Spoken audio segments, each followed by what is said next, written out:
Hi hello నేను మీ Madhu Ajmeera Madhu YouTube ఛానల్కి తిరిగి స్వాగతం.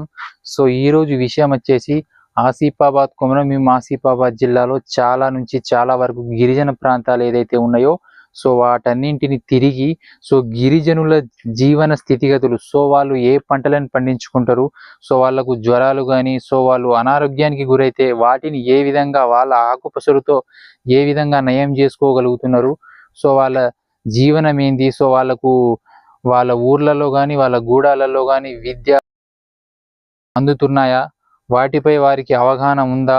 సో చాలా నుంచి చాలా వరకు చాలా గ్రామాలు ఉన్నాయి ఇప్పటి వరకు. వాళ్ళకు వెళ్ళడానికి రోడ్డు సౌకర్యం, మంచినీటి సౌకర్యం ఇప్పటిదాకా అందలేదు.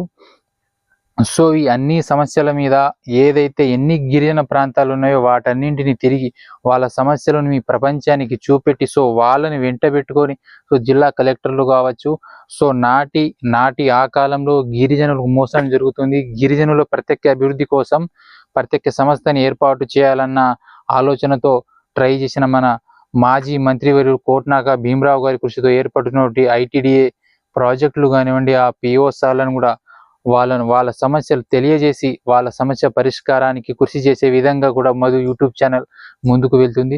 సో నా గిరిజన సోదరులారా, నన్ను ఆదరించండి. మీ ప్రాంత బిడ్డను, మీ గిరిజన బిడ్డను, సమస్యలు తెలిసిన వాడిని సమస్యల పరిష్కారం కోసం ముందడుగు వేస్తున్నా.